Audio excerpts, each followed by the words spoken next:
हरे कृष्णा। चलिए आज का सत्र शुरू करते हैं। ओम अज्ञानातिमिरन्धस्य ज्ञानञ्जलशलाख्या चक्षुरुन्मीलितं येन तस्मै श्रीगुरुवे नमः। श्रीचैतन्यमनोभीष्टं स्थापितं येन भूतले स्वयं रूपा कदा मह्यं ददाति स्वपदान्तिकं। वन्देऽहं श्रीगुरो श्रीयुतपदकमलं श्रीगुरून् वैष्णवांश्च श्रीरूपं साग्रजातं सहगणरघुनाथान्वितं तं सजीवं साद्वैतं सावधूतं परिजनसहितं कृष्णचैतन्यदेवं श्रीराधाकृष्णपादान् सहगणललिता श्रीविशाखान्वितांश्च। हे कृष्ण करुणा सिंधु दीनबंधो जगतपते गोपेश गोपिकान्त राधाकान्ता नमोस्तुते। तप्त कांचन गौरांगी राधे वृंदावनेश्वरी वृषभानुसुत देवी प्रणमामि हरिप्रिये। वाञ्छाकल्पतरुभ्यश्च कृपा सिन्धुभ्य एव च पतितानां पावनेभ्यो वैष्णवेभ्यो नमो नमः। नमो विष्णुपदाय कृष्णपृष्ठाय भूतले श्रीमान् कतुदासधिकारी इति नामिने। नमो विष्णुपदाय कृष्णपृष्ठाय भूतले श्रीमते भक्तिवेदांत स्वामी इति नामिने। नमस्ते सरस्वती देवे गौरवाणी प्रचारिणे निर्विशेषा शून्यवादी पाश्चात्य देशतारिणे। जय श्री कृष्ण चैतन्य प्रभु नित्यानंदा श्री अद्वैत गदाधर शिवासादि गौर भक्त वृंद। हरे कृष्ण कृष्ण कृष्ण हरे हरे, हरे राम राम राम हरे हरे। चलिए जी, आज हमें शुरू करना है 6.18 से। तो पहले 6.17 पे देखते हैं हमने लास्ट क्लास में कहाँ पे छोड़ा था, क्या किया था। तो छठा जो अध्याय है वो ध्यान योग के बारे में है। तो जो कि योग साधना, जो कि बहुत सारे योगा स्टूडियोज जैसे खुले हैं, वो एक्चुअल में योगा नहीं है, लेकिन हाँ कुछ उस तरीक़े का जो हम शारीरिक तरीके से अपने मन को, जो अलग अलग हमारे आसन होते हैं जिससे हम अपने मन को, अपनी इंद्रियों को वश में कर सकते हैं। तो भगवान इसमें 17वें श्लोक में कहते हैं, जो खाने सोने आमोद प्रमोद तथा काम करने की आदतों में नियमित रहता है वह योगाभ्यास द्वारा समस्त भौतिक क्लेशों को नष्ट कर सकता है। ठीक है, तो जैसे मैंने बताया कि योगाभ्यास से ये सारे जो हमारे आत्मिक क्लेश हैं, ठीक है, आत्मिक क्लेश क्या होते हैं, समस्त भौतिक क्लेशों को नष्ट कर सकता है। भौतिक क्लेश जो होते हैं वो 2-3 तरह के होते हैं, आदि दैविक, आदि भौतिक और आदि आध्यात्मिक। आदि दैविक, आदि भौतिक और आध्यात्मिक। एक होता है जो हमारे शरीर से अपने आप को क्लेश मिलता है, एक वो होता है। एक होता है जो हमें दैव से, वो क्या मतलब, सारा जो भूचाल आ गया, भूकंप आ गया, या ये तूफान आ गया, बाढ़ आ गई कभी, तो ये सब जो है ये आदि दैविक होता है। और फिर एक होता है जो दूसरों से हमें क्लेश मिलता है। तो ये 3 तरह के क्लेश होते हैं। वो कहता है वो जो योगाभ्यास में जिसने अपने खाने सोने आमोद प्रमोद, जो भी काम करने की आदतें, जो ये सबको जिसने कंट्रोल कर लिया ना अपने, जिसने सबको नियमित कर लिया, मतलब उसकी एक डिसिप्लिन में है कि वो कब करना है कब नहीं करना है, उसका हिसाब किताब रख के फिर योगाभ्यास करते हैं, तो वो इन सब चीज़ों से छुटकारा मिल जाता है उसको। ठीक है, चलो आगे देखते हैं आगे क्या है। 6.18 यदा विनीयतं चित्तमात्मन्येवावतिष्ठते निस्पृह सर्वकामेभ्यो युक्त इत्युच्यते स तदा। जब योगी योगाभ्यास द्वारा अपने मानसिक कार्यकलापों को वश में कर लेता है और अध्यात्म में स्थित हो जाता है, अर्थात समस्त भौतिक इच्छाओं से रहित हो जाता है, तब वह योग में सुस्थिर कहा जाता है। कि जब योगी योगाभ्यास द्वारा अपने मानसिक कार्यकलापों को वश में कर लेता है, जैसे मैंने बताया ना कि ये योगा जो है, ये योगा से क्या होता है, ये योग साधना जो है ये भगवान के साथ जोड़ने के लिए। योग का मतलब क्या है, जुड़ना, जोड़ना, कनेक्शन बनाना। योग मतलब कनेक्ट करना, तो ये है भगवान से योग करना। और कहते हैं कि जो योगी योगाभ्यास से अपने सारे मानसिक कार्यकलापों, मानसिक मतलब अपने, बेसिकली कहने का मतलब है कि अपने माइंड को कंट्रोल कर लेता है। जो जिसने माइंड को कंट्रोल कर लिया उसने अपनी इंद्रियों को भी कंट्रोल कर लिया, सब कुछ कंट्रोल हो गया उसके। तो कहते हैं जिसने अपने मानसिक को, योगाभ्यास से ये हो सकता है, ये पॉसिबल है। ठीक है, योगाभ्यास से पॉसिबल है, बहुत ही ईजी है। अगर कोई नहीं करता है तो मैं सबको रेकमेंड करूँगा, आप सुबह उठ के सिर्फ अनुलोम विलोम, सांस छोड़ना और लेना, वो एक नासिका पहले बंद करके छोड़ना, फिर दूसरी से ऊपर खींचना और फिर छोड़ना, इस तरह से आप यूट्यूब पे देखें मिल जाएगा। सिर्फ ये करो 10-10 मिनट रोज़ सुबह, इतना असर होता है, दिमाग शांत होता है और जो पूरे हमारा जो शरीर की वायु बोलते हैं, जो चक्र होते हैं, वो सब अलाइन हो जाते हैं, वो सब अपने आप सेट हो जाते हैं, बॉडी अपने आप को रिकवर कर लेती है। ठीक है, तो मैंने अपने जब घुटनों का हुआ था तो मैंने ये आजमाया हुआ है, तो ये पूरी तरह से बोल सकता हूँ कि बहुत ही कारगर रामबाण है ये। बहुत बड़े उसके ऊपर बहुत आगे वाले जो योग जो आसन है उनकी तो आप बात ही छोड़ो, वो तो बहुत ही ज़बरदस्त है। ये बेसिक सा जो है यही पूरी हमारी ज़िंदगी चेंज कर देगा। But again coming back to कि जो योगाभ्यास करता है योगी अपने पूरे डिसिप्लिन के साथ, वो इन सबको अपने वश में, अपने मन को वश में कर लेता है और अध्यात्म में स्थित हो जाता है। क्योंकि मन को जब वश कर लिया, अगेन ये योगा है किसके लिए? भगवान को कनेक्ट करने के लिए। तो हम आजकल की योगा की बात नहीं कर रहे जहाँ पे पहला होता है कि मेरी सेहत ठीक रहनी चाहिए। ये हम उनकी बात कर रहे हैं जो भगवान को पाना चाहते हैं, उसके लिए वो योग साधना कर रहे हैं। और भगवान को पाने के लिए अगर भगवान को ध्यान लगाना है, पहले अपने मन को सेट करना पड़ेगा, तभी हम भगवान पे ध्यान लगा सकेंगे। तो ये यहाँ पे फोकस है उस चीज़ पे। कहते हैं कि आप अध्यात्म में स्थित हो जाता है, अर्थात समस्त भौतिक इच्छाओं से रहित हो जाता है, तब वो योग में सुस्थिर कहा जाता है। ठीक है, अब इसमें प्रभुपाद जी क्या कहते हैं वो देखते हैं। प्रभुपाद जी इसमें कहते हैं कि योगी के कर्म सामान्य व्यक्ति के कर्मों से इस कारण भिन्न होते हैं कि वह सभी प्रकार के भौतिक इच्छाओं, जिनमें काम प्रमुख है, से विशिष्ट रूप से विरत रहता है। ठीक है, वो सारी जो भौतिक इच्छाएं होती है ना, जो उनसे सब बिल्कुल विरक्त रहता है। उसको बॉडी को मेंटेन करने की जो मिनिमलिस्टिक चाहिए वो सब उसमें वो उसको चाहिए। उसके बाद वो बिल्कुल प्रसन्न है, वो अपने आप में बहुत प्रसन्न है, वो अपने आप में बहुत प्रसन्न है। क्यों? क्योंकि देखिए जब बाहर जाते हैं हम, लोगों से मिलते हैं, कभी तो बहुत मज़ा आता है और कभी बहुत उसकी वजह से कितने दिन तक दिमाग ख़राब रहता है। इसने ये बोल दिया, उसने ऐसा बोल दिया, उसने ऐसा कर दिया, उसने उसको ऐसा बोल दिया, मेरे से अच्छा बिहेव नहीं किया, मुझे इज्जत नहीं दी, मान नहीं दिया, या ऐसा, तो वो दिमाग में घूमती रहती हैं। लेकिन जो योगी है वो अपने ध्यान में मगन रहता है। वो क्या देखता है? वो भगवान को देखता है। अब अगर आप उसको इस तरह से सोचिए, उसका थोड़ा बहुत अगर आइडिया करना है कि क्या उसकी फीलिंग होती होगी, कितना उसको आनंद आता होगा। आप सोचिए कभी आप अपने मित्रों या अपने रिश्तेदारों को, ऐसे जिनसे आपको बहुत प्रेम है, उनके पास गए तो उसमें से जो भी, अगर आपने 5 घंटे भी लगाया, उसमें जो आधा पौना घंटा जिसमें आपको बहुत आनंद आया, बहुत मज़ा आया, उनके साथ बैठ के आपको बड़ा सेफ फील हुआ, आपको लगा कि आपको कोई प्यार करता है, आपकी कोई केयर करता है, राइट? तो आपको ऐसा लगा कि जैसे आप बहुत ही एक प्रेम भरे माहौल में बैठे हुए हैं। वैसा सोचिए वो जो योगी है ना, उसको वैसा ही, वो अगर 10 घंटे योग साधना में बैठा है, उसको 10 घंटे वैसा फील होता है, कभी आगे पीछे नहीं होता। और उसके बाद जब वो निकल जाता है, उसको होता है मैं वापस उसी में चला जाऊँ। जैसे पार्टी चल रही है एक, और पार्टी बहुत ही मज़ा आ रहा है उस पार्टी में, कभी कोई बोर वाला टाइम ही नहीं है। तो कोई भी पार्टी जाओगे, एक टाइम होता है कि हम बोर हो जाते हैं, बस यार बहुत हो गया। ठीक है, एक टाइम होता है कि जब होता है कि बस बहुत हो गया, अब 1 घंटा नाच लिया, 2 घंटा नाच लिया, 3 घंटा नाच लिया, बहुत सुन लिया, अब ढम ढम ढम ढम बज रही है कान में, निकलो यहाँ से बाहर, हो गया बहुत। दारू पीनी थी, हो गया, बहुत पी ली, बस हो गया, अब मज़ा नहीं आ रहा, अब कुछ नहीं समझ में आ रहा कहाँ पे क्या हो रहा है। लेकिन ये एक ऐसा मज़ा है जिसमें वो मज़ा उनको इतना आता है कि वो एक बहुत पॉजिटिव एनर्जी, जब हमें बड़े, जो मैं बता रहा था कि आधा घंटे के लिए जो बड़ा सोच के चले कि बहुत मज़ा आ रहा है, अपने रिलेटिव्स या अपने फ्रेंड्स के साथ हम घिरे हैं, तो उसमें क्या लगता है, बड़ी ऐसा लगता है पॉजिटिविटी है आसपास, सब हंस रहे हैं, खेल रहे हैं, आपका मान हो रहा है, सब कुछ हो रहा है, बड़ी पॉजिटिविटी है।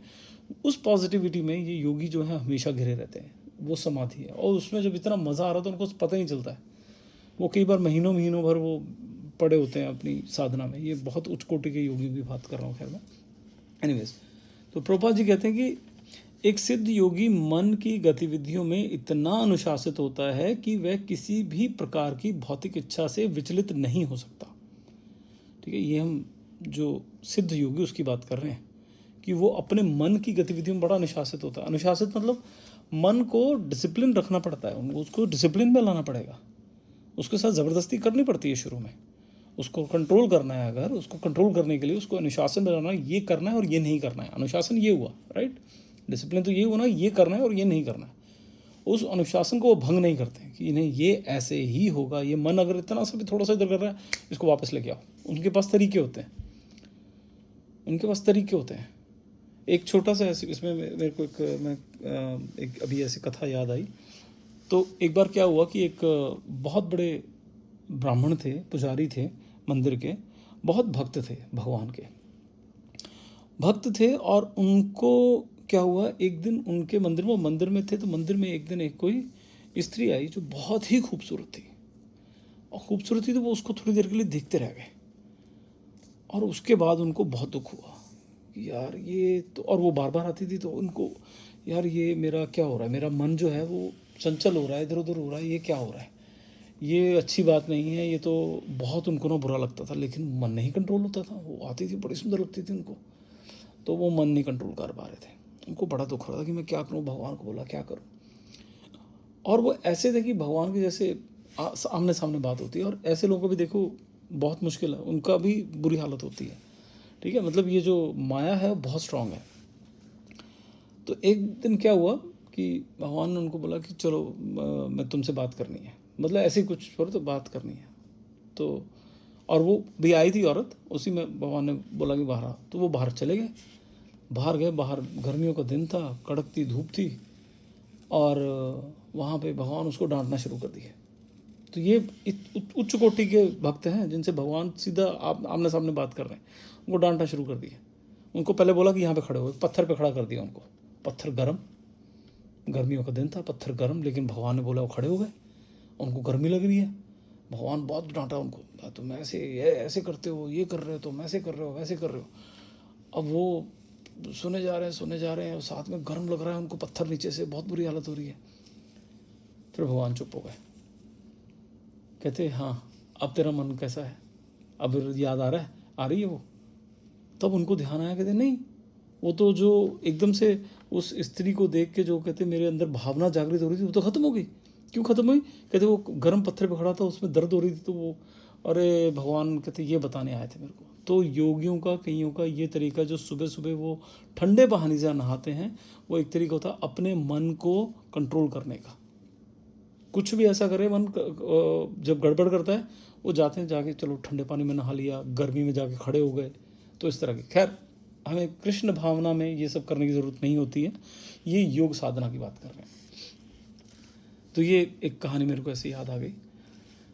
तो फिर उसके बाद प्रभुपाद जी कहते हैं कि श्रीमद् भागवतम 9th कैंटो जो 9वां स्कंद है, उसके 4थे चैप्टर में 18 से 20वां श्लोक है, वो कहते हैं कि इसमें कहा गया है कि कृष्ण भावनामृत में स्थित व्यक्ति इस सिद्धावस्था को स्वतः ही प्राप्त कर सकते हैं।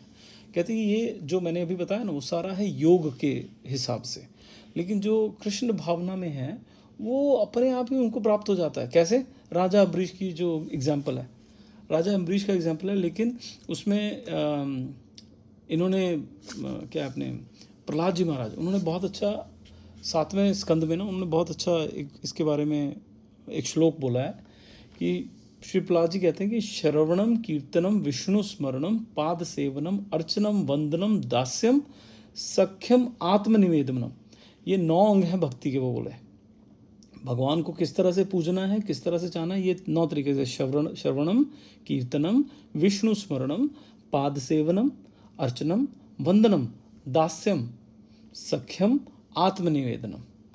ठीक है, कहते हैं ये 9 तरीके से भगवान को आप पा सकते हो। फिर बोले हैं कि इति पुंसार्पिता विष्णु भक्तिश्चेन नवलक्षणः क्रियेत भगवत यद्धा तन्मन्येधीत मुत्तमम। कि वो बोलते हैं कि ये 9 जो तरीके हैं ना, इन तरीकों से अगर आप भगवान को अप्रोच करोगे तो आपको भगवान मिलेंगे ही मिलेंगे। कलयुग में कहते हैं कि भैया ये 9 के 9 करने की जरूरत नहीं, आप कोई एक भी पकड़ लो। श्रवणम है तो आप श्रवणम में कीर्तन, जो पहले 3 है, श्रवणम कीर्तनम विष्णु स्मरणम, ये 3 पकड़ लो। श्रवणम और कीर्तनम मतलब श्रवणम सुनना, कीर्तन करना, विष्णु स्मरण हमेशा दिमाग में भगवान को याद रखना, बस ये 3 कर लो, और इसके अलावा कुछ करने की जरूरत नहीं है, वो ये कहते हैं। अब राजा अम्बरीश जो हैं, फिर कहते हैं राजा अम्बरीश ने सबसे पहले अपने मन को भगवान कृष्ण के चरण कमलों में लगाया, फिर एक के बाद एक उन्होंने अपने शब्दों को भगवान के दिव्य गुणों का वर्णन करने में। ठीक है, अब देखो सारी अपनी जो इंद्रियां हैं, अपने जो उनमें शक्ति थी, इंद्रियां शक्ति होती है ना, इंद्रियां जितनी भी है, कर्म इंद्रियां, ज्ञान इंद्रियां जितनी भी हैं, उन सब की शक्ति उन्होंने भगवान को अर्पण कर रखी थी। कैसे? पहले अपना मन उन्होंने भगवान कृष्ण के चरण कमलों में लगाया, फिर उसके बाद उन्होंने अपने शब्दों से भी भगवान के दिव्य गुणों का वर्णन किया, फिर अपने हाथों को भगवान के मंदिर को पहुंचने में, अपने कानों को भगवान के कार्यों को सुनने में, अपनी आंखों को भगवान के दिव्य रूपों को देखने में, अपने शरीर को भक्तों के शरीर को छूने में, अपनी घ्राणेन्द्रिय को भगवान को अर्पित कमल फूलों की सुगंध को सूंघने में, मतलब नाक की बात कर रहे हैं, अपनी जीभ को भगवान के चरण कमलों पर अर्पित तुलसी पत्र को चखने में, अपने पैरों को तीर्थ स्थानों और भगवान के मंदिर में जाने में, अपने सिर को भगवान को नमस्कार करने में और अपनी इच्छाओं को भगवान के मिशन के लिए, ये सभी दिव्य कार्य एक शुद्ध भक्त के लिए सर्वथा उपयुक्त हैं। उन्होंने, वो कोई योग साधना नहीं करते थे अम्बरीश। और अम्बरीश महाराज, मैं फिर से याद दिला दूं, अम्बरीश महाराज वो थे, अगर आपने दुर्वासा ऋषि के बारे में सुना है, दुर्वासा ऋषि कौन थे?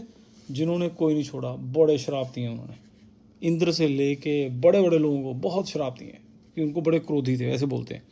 लेकिन उनके कभी भी शराब विफल मतलब उसका लॉन्ग टर्म में फ़ायदा ही हुआ है, उसमें उनका लॉन्ग टर्म में लोगों को फ़ायदा ही हुआ है, किसी को नुकसान नहीं हुआ। उनके ये जो ऋषि मुनि हैं, इनके श्रापों से कभी किसी का नुकसान नहीं होता।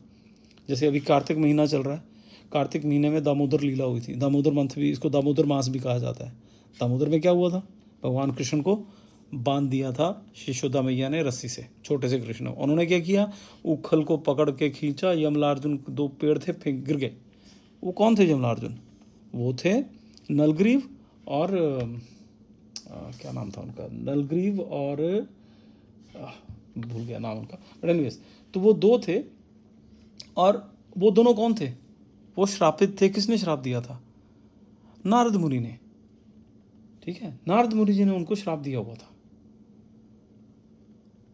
तो उनका नाम था नल कुबेर और मणिग्रीव, दो थे।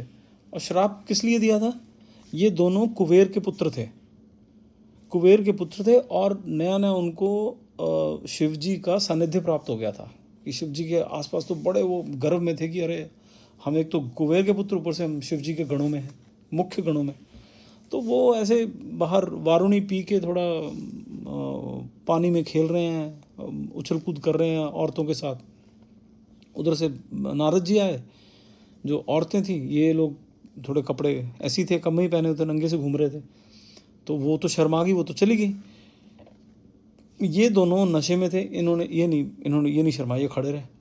ना तो इन्होंने प्रणाम किया, ना कुछ किया। तो उन्होंने श्राप दे दिया कि तुम यहाँ पे एक पेड़ की तरह नग्न खड़े हो, तुम्हें यही करना है ना, जाओ नीचे जाके पेड़ बनो जाके। तो उनको पेड़ बना दिया, श्राप दे दिया। लेकिन उस श्राप से हुआ क्या? कृष्ण जी से उनका उद्धार हुआ। अदरवाइज उनमें उनकी इतनी औकात नहीं थी, उनका इतना सामर्थ्य नहीं था कि वो कृष्ण जी का उनको दर्शन भी कर सके। लेकिन बिकॉज नारद मुनि जी ने उनको श्राप दिया था, उनका श्राप जो था, नारद मुनि जी ने अगर कुछ कहा है तो भगवान नहीं पीछे नहीं हटेंगे। नारद मुनि जी ने पहले श्राप दिया था, फिर बोल दिया अच्छा ठीक है, कृष्ण आपका उद्धार करेंगे। अब अगर नारद मुनि जी ने ये नहीं कहा होता, कृष्ण जी क्यों जाते उनके पास? क्योंकि उनकी ऐसा सामर्थ्य ही नहीं, ऐसा कुछ किया ही नहीं उन्होंने। इतने बड़े बड़े योगी, वो तरसते हैं उनको देखने को, लेकिन कृष्ण जी उनके आसपास खेलते थे काफ़ी टाइम तक, फिर उसके बाद उनका उद्धार कर दिया। तो ये है एक भक्त की महिमा। ठीक है। और खैर हम बात कर रहे थे यहाँ पे कि राजा अम्बरीश जो हैं, मैं बता रहा था कि जो जितने भी ये ऋषि मुनि हैं, इनके श्राप जो हैं, वो श्राप भी प्रसाद होता है इनका। ठीक है, ऐसे बहुत सारी कथाएं हैं। जितने भी श्राप हैं, सब in the end of the day यही हुआ कि उसका ज़्यादा बेनिफिट ही हुआ उनको, जिसने भी श्राप लिया वो।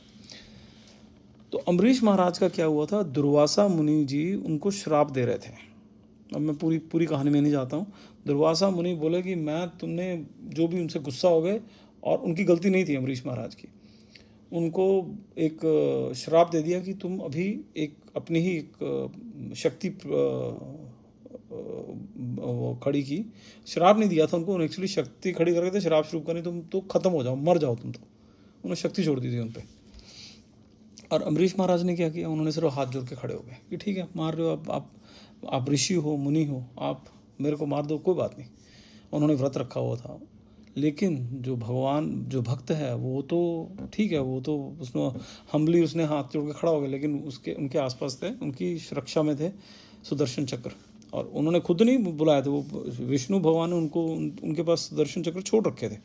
सुदर्शन चक्र ने पहले तो ख़त्म किया उनकी शक्ति को, दुर्वासा जी को, दुर्वासा ऋषि के पीछे भागे, फिर दुर्वासा ऋषि आगे आगे, सुदर्शन चक्र पीछे पीछे। दुर्वासा ऋषि शिव जी के पास गए, ब्रह्मा जी के पास गए, इंद्रदेव के पास गए, सूर्य देव के, सबके पास गए कि मेरे को बचा लो। वो कहते भैया हमारे बस की नहीं है। वो विष्णु जी के पास गए फिर फाइनली, क्योंकि दुर्वासा ऋषि हैं, उनके पास वो कोई भी जगह ऐसी नहीं जहाँ नहीं जा सकते। विष्णु जी के पास गए, विष्णु कहते भैया मेरे भी बस की नहीं है तुम्हें बचाना, जिससे तुमने गलती की है उसी के पास जाओ, वो ही बचा सकते तुम्हें। तो दुर्वासा ऋषि पूरे जितने भी पुराण हैं, जितनी भी कथाएं हैं, सिर्फ एक ही ऐसा वाक्य आता है जहाँ पे दुर्वासा ऋषि वहाँ पे नतमस्तक हो गए थे।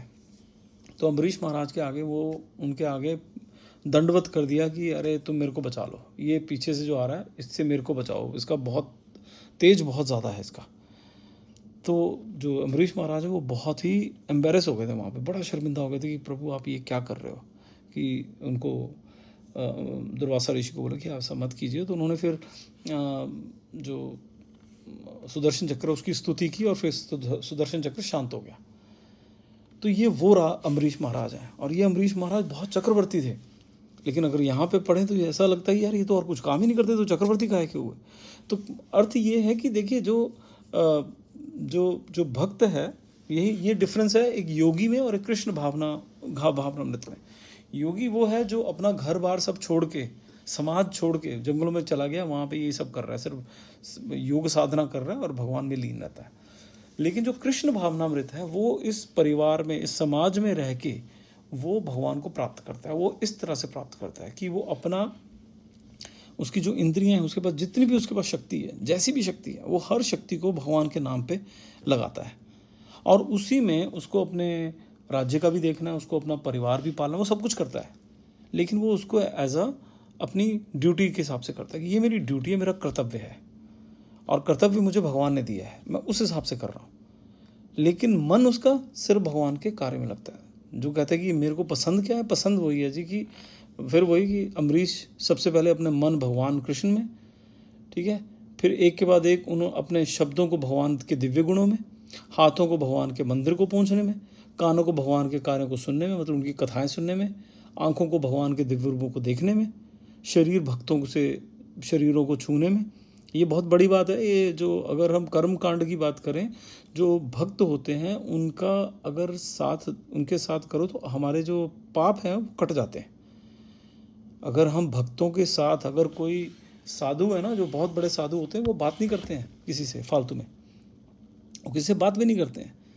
वो आएंगे, अगर आप बोलोगे हाँ हमसे वो बात कर लेंगे, वो रुकेंगे नहीं, वो बात नहीं करेंगे। आप बोलते रहो वो चुपचाप निकल जाएंगे। वो खाना भी नहीं खाएंगे, वो अपना खाना जूठा छोड़ेंगे भी नहीं, वो हमारा अन्न भी नहीं खाएंगे। बहुत ही भाग्यशाली होंगे हम अगर कोई बहुत बड़ा संत ऐसा आए और हमारे घर पे खाए, या हमसे हम उनको प्रसाद खिला सकें, प्रसाद उनको पवा सकें। बहुत बड़ा पुण्य होता है ये। तो भक्तों के, ऐसे सिद्ध पुरुषों के, ऐसे सिद्ध भक्तों के शरीर को छूना जो है, उससे भक्ति और बढ़ती है। वो बहुत बड़ी चीज़ होती है, ठीक है। इस तरह से मतलब अपनी सारी इंद्रियां उन्होंने उसमें लगा रखी थी। तो ऐसे प्रभुपाद जी फिर कहते हैं कि इसलिए भगवान की भक्ति सेवा में इन निर्धारित कार्यों को अर्चन करना चाहिए, अर्चना कहा जाता है। अर्थात सभी इंद्रियों को भगवान की सेवा में लगाना। इंद्रियों और मन को संलग्नता की आवश्यकता होती है, केवल त्याग व्यवहारिक नहीं है। त्याग जो है वो प्रैक्टिकल नहीं है, कहते हैं, ठीक है। त्याग जो है वो प्रैक्टिकल नहीं है बिल्कुल भी, ठीक है। आज की डेट में कितने लोग कर सकते हैं, मतलब प्रैक्टिकल का मतलब होता है, देखिए जब भी हम कहते हैं ना कि अरे ये प्रैक्टिकल नहीं है, ये नहीं हो सकता है, उसका मतलब ये नहीं तो कि 100% नहीं हो सकता, बिल्कुल नहीं हो सकता। वो कुछ केसेस में होता है, प्रोबेबिलिटी ज़्यादा है कि वो नहीं हो सकता, ठीक है। आप कईयों को लेकिन आज भी करते हैं, कई योग साधना करते हैं, लेकिन कितने लोग कर पाएंगे। हम में से कितने लोग जो है वो सब घर बार छोड़ के जंगल में जाने को तैयार बैठे, नहीं, लेकिन घर में बैठ के हम सब कर सकते हैं और करना भी चाहिए, ठीक है। चलिए आगे बढ़ते हैं। 619 यथा दीपो निवातस्थो निंगते सोपमा स्मृता योगिनो यत चित्तस्य युञ्जतो योगमात्मनः जिस प्रकार वायु रहित स्थान में दीपक हिलता डुलता नहीं, उसी तरह जिस योगी का मन वश में होता है वह आत्म तत्व के ध्यान में सदैव स्थिर रहता है। ठीक है, जो मतलब जहाँ पे वायु नहीं है वहाँ पे जो दीपक है वो एकदम सेट रहता है, हिलता नहीं है। वैसे ही जो हमारा मन है वो हमारे वश में तब रहता है जब उसमें हम ये माया की जो हवा है, जो मन की वेग है, उसको हम कंट्रोल कर लेते हैं ना जब, तो जो हमारा जो आत्मा ये कि योगी जो हमारा मन है वो तभी सेट रहेगा जब हम उसमें जो भौतिक हमारी इच्छाएं हैं उसकी आंधी को हम कंट्रोल कर सकें। तभी हमारा मन जो है एकदम उस ज्योति की तरह सीधा खड़ा रहेगा। ठीक है, चलिए आगे बढ़ते हैं। अब अगला है 22-23, 4 श्लोक है इसमें। यत्रो परमते चित्तम निरुद्धम योग सेवया यत्र चैवत्मनात्मानं पश्यन्नात्मनि सुतुष्यति सुखमात्यन्तिकं यत् बुद्धिर्ग्राह्य मतीन्द्रियं वेत्ति यत्र न चैवायं स्थितश्चलते तत्त्वतः यं लब्ध्वा चापरं लाभं मन्यते नाधिकं ततः यास्मनस्थितो न दुःखेन गुरुणापि चाल्यते तं विद्या दुःख संयोग वियोगम योग संज्ञितम। भगवान कहते हैं कि सिद्धि की अवस्था में, जिसे समाधि कहते हैं, मनुष्य का मन योगाभ्यास के द्वारा भौतिक मानसिक क्रियाओं से पूर्णतया संयमित हो जाता है। इस सिद्धि की विशेषता ये है कि मनुष्य शुद्ध मन से अपने को देख सकता है और अपने आप में आनंद उठा सकता है। जो मैंने पहले बताया था कि जो ये सिद्ध पुरुष है, जब अपने आप में वो बिल्कुल मग्न रहता है उसी में, क्योंकि उसको बहुत आनंद आता है। उसमें क्या देखता है वो अपने आप में, जब अपने भीतर देखता है तो वहाँ पे उसको भगवान, ये उसका पुंज जो है, प्रकाश पुंज, वो दिखता है उसको, तो उसमें वो बिल्कुल आनंद में रहता है। कहता उस आनंद में स्थिति में वह दिव्य इंद्रियों द्वारा असीम दिव्य सुख में स्थित रहता है। क्योंकि इंद्रियां हमारी दूसरी भी हैं, जो हमारा ये शरीर है, जो कि ये तो शरीर तो भौतिक है, जो हमारा आध्यात्मिक शरीर है उसमें भी इंद्रियां, लेकिन वो दिव्य इंद्रियां हैं। उसमें जो सुख है वो हम सोच भी नहीं सकते हैं।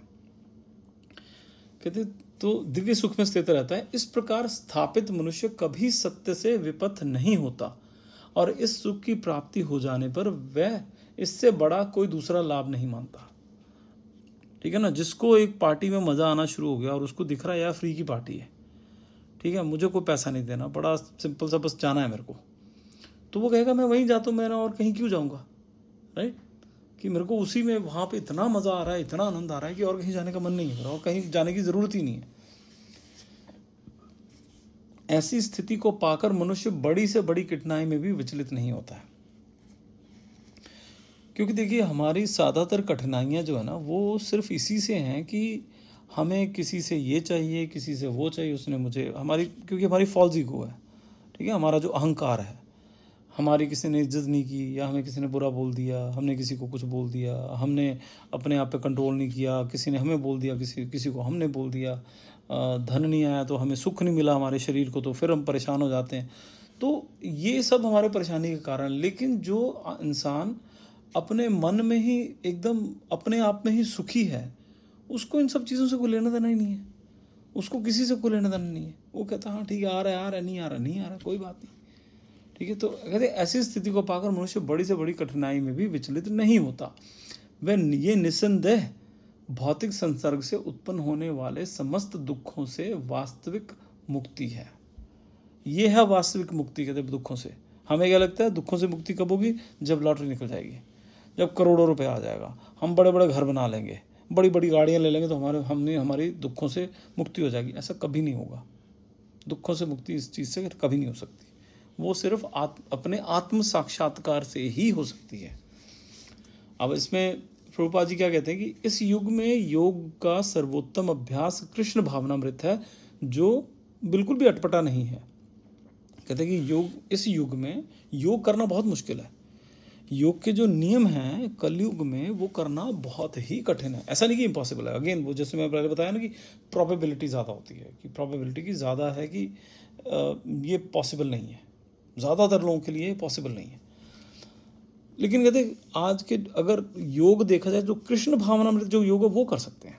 कृष्ण भावनामृत योग क्या होता है कि हम जो है अपना सारा काम कृष्ण को सेंटर में रख के करें। खाना बनाना है कृष्ण के लिए बनाएं, काम कर रहे हैं हम कृष्ण के लिए करें, हमेशा कृष्ण को दिमाग में रखें। ठीक है, हमेशा कृष्ण को दिमाग में रखें, तो वो है कृष्ण भावनामृत। फिर कहते हैं कि एक कृष्ण भावनामृत व्यक्ति अपने कार्य में इतना प्रसन्न रहता है कि उसे किसी अन्य सुख की आकांक्षा ही नहीं रहती। बहुत सारे भक्त देखे हैं अभी, ठीक है, बहुत सारे भक्त हैं, उनको और किसी चीज़ की आकांक्षा नहीं रहती है। अभी आप ऑनलाइन भी देखेंगे बहुत बड़े कई ऐसे प्रवचन करने वाले हैं, कुछ तो चलो ऐसे ही हैं कि चलो पैसे के मामले कर रहे हैं, कुछ ऐसे जो पैसा लेते हैं लेकिन वो पैसे से उनका काम क्या है, भगवान की सेवा करना। उस पैसे से, उस पैसे को कमाते हैं इसलिए ताकि वो किसी ने गौशाला बनाई है, किसी ने फ्री प्रसाद का काम रखा है, किसी ने वृद्धाश्रम खोल रखे हैं, तो उन सब चीज़ों को वो करते रहते हैं, लेकिन भगवान के नाम पे करते हैं। सब भगवान के नाम पे हो रहा है। और कई ऐसे हैं जो दिखते ही नहीं हैं, जो ये तो वो हैं जो सोशल मीडिया पे दिखते हैं, कई हैं जो दिखते नहीं हैं, लेकिन वो सब काम उनका भगवान के नाम पे है। उठना बैठना खाना पीना सब, जो खाना है वो भगवान के लिए, जो उठना है वो भगवान के लिए, जो किसी से रिश्ता रखना है वो भगवान के लिए। सबको ये मान के चलते हैं हाँ ये मेरी बीवी है, भगवान ने मुझे दी है, कृष्ण ने दी है, ये उनकी मुझे ध्यान रखना है, बीवी बच्चों का मुझे ध्यान रखना है, या पति का मुझे इस तरह से ध्यान रखना है कि ये कृष्ण की दी हुई हमें मुझे मेरे पास संपत्ति है। और लेकिन दिमाग में हमेशा कृष्ण। तो कॉन्शियसनेस जो है कि हमारी जो सोच है वो बहुत ज़रूरी है कि उसमें कृष्ण हर जगह पे होने चाहिए, कुछ भी कर रहे हो वो लाना ज़रूरी है। ठीक है, अच्छा, फिर प्रभुपाद जी कहते हैं कि हठ योग, ध्यान योग, ज्ञान योग के अभ्यास में विशेषकर इस पाखंड के युग में अनेक बाधाएं हैं। ये हठ योग बहुत मुश्किल है, ध्यान योग बहुत मुश्किल है, वो इस युग के लिए वो है ही नहीं है। कलयुग में सिर्फ और सिर्फ हमें हरि का नाम ही पार कर सकता है, भगवान का नाम जो है वो ही पार कर सकता है। कीर्तन ही इस युग का धर्म है, सबसे आसान काम धर्म वही है, और वही एक धर्म है। कहते बाकी सब जो है वो बहुत मुश्किल है इस युग में। ऐसा नहीं कि वो काम नहीं करते हैं, ऐसा नहीं कि, क्योंकि हर युग में ना अलग अलग चीज़ें, जैसे सतयुग में बोलते थे कि मेडिटेशन करो, ध्यान करो, वो ध्यान का युग था। ठीक है, तो ऐसा नहीं कि अभी ध्यान करेंगे तो अभी लगता ही नहीं है, बिल्कुल नहीं लगता है, लेकिन मुश्किल बहुत है। उस समय पे जो एनवायरनमेंट था तब वो कर पाते थे, उस समय जो शरीर मिलता था हम वो कर पाते थे। अभी का शरीर, अभी की जो एनवायरनमेंट है उसमें हम नहीं कर सकते, ना तो हठ योग, ना ध्यान योग, ना ज्ञान योग, जो प्रॉपर तरीके से जिससे भगवान की प्राप्ति हो जाए। बहुत मुश्किल है वो। ठीक है, ऐसा नहीं कि इम्पॉसिबल है, अगेन मुश्किल है, बहुत मुश्किल है। कहते और इनके अभ्यास में, हठ योग, ध्यान योग और ज्ञान योग के अभ्यास में विशेषकर इस पाखंड के युग में अनेक बाधाएं हैं, लेकिन कर्म योग या भक्ति योग के अभ्यास में ऐसी कोई समस्या नहीं है, क्योंकि भक्ति योग बड़ा फ्लेक्सिबल है। उसमें सारा हमारे दिमाग का खेल है कि हमें सिर्फ ये करना है। भक्ति योग का मतलब ये है कि भगवान का नाम हमेशा मुख पे, मुंह में, अगर कुछ नहीं कर रहे तो भगवान का नाम लेते रहो, और जब कुछ नहीं कर रहे तो भगवान के बारे में सोचते रहो, उनकी लीलाएं सोचते रहो। वो क्या था, कीर्तनम विष्णु स्मरणम, राइट, क्या था मैं भूल गया, हाँ, श्रवणम कीर्तनम विष्णु स्मरणम, ये तीन चीज़ें, श्रवणम सुनना, भगवान के बारे में सुनो, कीर्तनम भगवान के नाम गाओ, और विष्णु स्मरणम, और भगवान को हमेशा सोचो, दिमाग में हमेशा भगवान के बारे में ध्यान रखो। ये चीज़ें रख लो, कहते ये बहुत इजी है। योगाभ्यास से व्यक्ति धीरे धीरे भौतिक अवधारणाओं से विरक्त हो जाता है। ये योग सिद्धांत की प्राथमिक विशेषता है, और इसके बाद व्यक्ति समाधि में स्थित हो जाता है, जिसका अर्थ है कि योगी दिव्य मन और बुद्धि के माध्यम से परमात्मा का साक्षात करता है, बिना किसी भ्रम के कि वह स्वयं को परमात्मा के साथ पहचानता है। तो वो समाधि है कि जहाँ पे बिल्कुल एकदम भगवान में लीन हो गया एक तरह से। ठीक है जी, चलिए अभी आज हम यहीं पे ख़त्म करते हैं, अगली बार हम 24 से शुरू करेंगे। तो तब तक आप हरे कृष्ण महामंत्र का जाप करते रहिए। और दूसरा मैं ये कहूँगा कि ये कार्तिक महीना चल रहा है, दामोदर मास, ये सारे साल के महीनों में राजा है ये। तो इस महीने में एक भी नाम जाप किया हुआ बहुत बड़ा होता है। हर रोज़ भागवतम का एक श्लोक ज़रूर पढ़िए। बोला यह जाता है, ग्रंथ ही बोलते हैं कि भागवतम का एक श्लोक भी आपने पढ़ लिया ना तो उसको पूरे वेद पढ़े हुए माना जाएगा। जितने भी आपके ग्रंथ हैं वो सब पढ़े हुए माना जाता है। ये कार्तिक महीने का ये कह लीजिए बूस्टर टाइम है कि इसमें अगर आप वैसे 16 माला करते हैं तो इसमें अगर एक माला करेंगे तो वो 16 के बराबर है। तो आप इसमें माला अपना और जब बढ़ाइए और भागवतम ज़रूर पढ़िए। और इसमें और महिमा क्या है कि भगवान के आगे दीपदान करें। रोज़ हम लोग तो दिया जलाते ही हैं, तो भगवान का इस बार थोड़ा सा और ये सोच के कि हम भगवान को दीपदान कर रहे हैं, तो दीपदान सुबह और शाम अगर कर सको तो बहुत बढ़िया, लेकिन कम से कम एक बार तो ज़रूर करना चाहिए। ये कार्तिक महीने की खासियत है। तो कृपा करें और अपने आप पे ये कृपा करें कि ये ज़रूर करना चाहिए आपको। और अगर हो सके तो किसी कथा में अगर वो खुद कर सके तो बहुत बढ़िया, नहीं तो कोई कहीं पे कथा हो रही है तो वहाँ ज़रूर जाना चाहिए। ठीक है जी, चलिए हम अगले हफ्ते मिलेंगे। तब तक के लिए हरे कृष्णा, श्रील प्रभुपाद की जय, गुरु महाराज की जय, हरि हरि बोल।